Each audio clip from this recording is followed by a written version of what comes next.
Hi friends, நான் உங்கள் இந்திரா பேசுகிறேன். நாம் இப்போது பேசிகிட்ருக்கோம், எல்லா வேலையும் செஞ்சிட்ருக்கோம். ஆனால் நம்ம மூச்சு விடுறத கவனிச்சிருக்கோம் அப்படின்னா நிச்சயமாக கிடையாது. இப்போ நிறைய இடத்துல சொல்லுவாங்க, நீங்கள் மெடிடேட் பண்ணணும், அதாவது தியானம் பண்ணணும் அப்படின்னா உங்கள் மூச்சை கவனிங்க, அப்போவே உங்களுக்கு புரியும். ஏன் அப்படின்னா, மூச்சை நீங்கள் நல்லா கவனித்து பார்த்தீங்கன்னா மூச்சை எடுப்போம் விடுவோம், ரைட்டுங்களா? ஆனால் நம்மளுக்கு அதை வந்து கவனமாக அதை பண்ணுறது கிடையாது. அதை கவனிக்க ஆரம்பித்தோம் அப்படின்னா நம்மளோட மனசு வந்து ஒரு நிலைக்கு வர ஆரம்பிக்கும், ஒரு சமநிலைக்கு வர ஆரம்பிக்கும். ஆக்சுவலாக இந்த மூச்சிலேருந்தே இன்னொரு விஷயம் என்னென்னா, நம்மளால் மூச்சை எடுத்துக்கிட்டேவும் இருக்க முடியாது, விட்டுக்கிட்டே இருக்கவும் முடியாது. ரெண்டும் சேர்ந்து பண்ணினா தான் நம்மளால் வந்து உயிரோடு இருக்க முடியும். அது ஒரு சமநிலைக்கு நம்மளை கொண்டு வருது.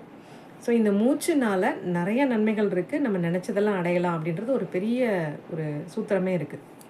இங்கே நம்ம பார்க்க வந்த விஷயம் என்ன அப்படின்னா, நம்மளோட மனசை ஒருநிலைப்படுத்தி நம்மளுக்கு தேவையான விஷயங்களை அடையிறதுக்கு ரொம்ப கான்ஷியஸ் ப்ரீத்திங்னு சொல்லுவாங்க. நம்ம மூச்சை கவனிக்க ஆரம்பித்தோன்னா பெரிய பெரிய வெற்றிகள் அடையலாம். முக்கியமாக இக்கட்டான நிலையிலேருந்து ஈஸியாக வெளியில் வரலாம். ஒன்று.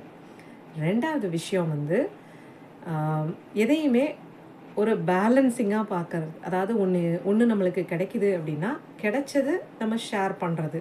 ஒரு சந்தோஷமே கிடைக்குது, நம்ம ஒருத்தர்கிட்ட ஷேர் பண்ணுறோன்னா அது இன்னும் பல மடங்கு ஆகும். அதே மாதிரி நம்மளுக்கு ஒரு விஷயம் இருக்குது அப்படின்னா, யாருக்காவது தேவைப்பட்டதுன்னா அவங்களுக்கு நம்மளால் முடிஞ்சதுன்னா நிச்சயமாக ஷேர் பண்ணுறது. கொடுக்க உங்களுக்கு கொடுக்கறதுக்கான விஷயங்கள் அதிகமாகும் அப்படின்ற ஒரு விஷயத்தையும் இங்கே சொல்ல வந்தது. ஏன்னா ஈர்ப்பு விதியின்படி நீங்கள் எதை செய்கிறீங்களோ, எதை நினைக்கிறீங்களோ அது அதிகமாக ஈர்க்கப்படும். ஸோ நீங்கள் அதிகமாக ஷேர் பண்ண அந்த ஷேர் பண்ணுறதுக்கான விஷயங்கள் உங்கள்கிட்ட வந்து சேரும். எல்லா நல்ல விஷயங்களும்.